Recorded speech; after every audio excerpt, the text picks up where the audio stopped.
तीन शिरी सहा हात तया माझा दंडवत श्री स्वामी समर्थ। नमस्कार स्वामी भक्त हो, स्वागत आहे तुमचं पुन्हा एकदा नवीन व्हिडिओमध्ये। या व्हिडिओचं शीर्षक आहे पहिली श्रावण विनायक चतुर्थी, कसे कराल व्रतपूजन। त्याआधी व्हिडिओ पूर्ण पहा आणि चॅनलला सबस्क्राईब केलं नसेल तर आत्ताच सबस्क्राईब करून घ्या। चला व्हिडिओला सुरुवात करू। श्रावण महिन्यातील विनायक चतुर्थी अनेका अर्थाने विशेष मानली जाते। गणपती पूजनात नेमक्या कोणत्या गोष्टी आवर्जून असायलाच हव्यात, जाणून घ्या। मराठी वर्षातील अनन्यसाधारण महत्त्व असलेला चातुर्मास सुरू असून व्रतांचा राजा मानला गेलेला श्रावण मासारंभ झालेला आहे।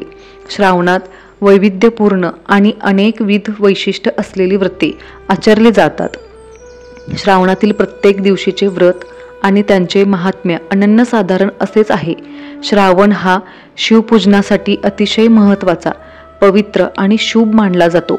आषाढी देवशयनी एकादशीला ब्रह्मांडाचे पालककर्ते श्री विष्णू योगनिद्रेत जातात। त्यामुळे चातुर्मास काळात ब्रह्मांडाचे पालकत्व महादेव शिवशंकरांकडे असते। प्रत्येक मराठी महिन्यांच्या शुद्ध पक्षात विनायक चतुर्थी साजरी केली जाते। श्रावणातील विनायक चतुर्थीला विशेष महत्त्व असते।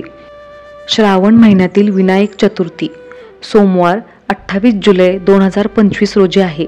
गणपतीची शाश्वत भक्ती लाभण्यासाठी, कृपा होण्यासाठी प्रत्येक महिन्यातील शुद्ध चतुर्थी तिथीला विनायक चतुर्थीचे व्रत केले जाते।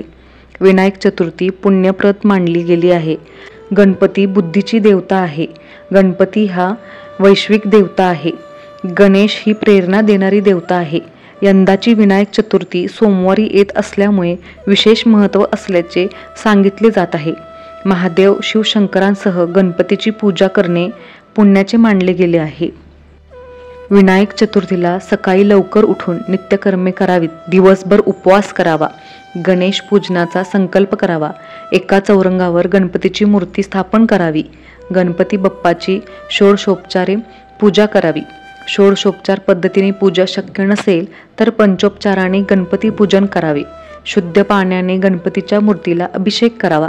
अभिषेक करतेवेळी अथर्वशीर्ष पाठ असल्यास 21 वेळा आवर्तन करावे, अन्यथा ओम गंग गणपते नमः या मंत्राचा 108 वेळा जप करावा। यानंतर फुले अर्पण करावीत, धूप दीप नैवेद्य अर्पण करून गणेशाचे नामस्मरण करावे। गणपतीला लाडू मोदक यांचा नैवेद्य दाखवल्यास उत्तम। गणपतीची आरती करून मनोभावे नमस्कार करावा। शक्य असेल तर आवर्जून गणपती मंदिरात जाऊन बाप्पांचे दर्शन घ्यावे। तसेच आपापले कुलधर्म, कुलाचार, परंपरा याप्रमाणे विधी करावेत। संकष्टी चतुर्थीला आपण दिवसभर उपास करून रात्री चंद्रोदय झाल्यावर चंद्रदर्शन घेऊन उपास सोडतो, परंतु विनायक चतुर्थीचे व्रत एकादशी व्रताप्रमाणे दोन्ही वेळेस उपास करून दुसऱ्या दिवशी सोडावे असे शास्त्रात म्हटले आहे। आजच्या धकाधकीच्या जीवनात मनात असले तरी व्रत वैकल्य करता येतच नाहीत। अशा वेळेस सकाळी 5 मिनिटे मोकळी ठेवून गणपती बाप्पाला एक दुर्वाची जोडी अवश्य अर्पण करावी।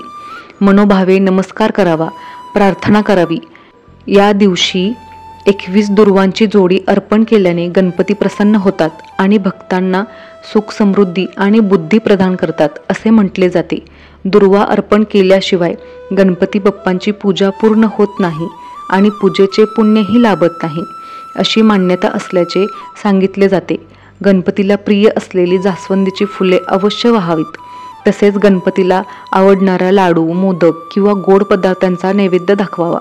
असे केल्याने गणपती बाप्पा प्रसन्न होऊन शुभाशीर्वाद देतो। श्री स्वामी समर्थ। व्हिडिओ आवडल्यास लाईक शेअर सबस्क्राईब करा, कमेंट करायला विसरू नका। धन्यवाद।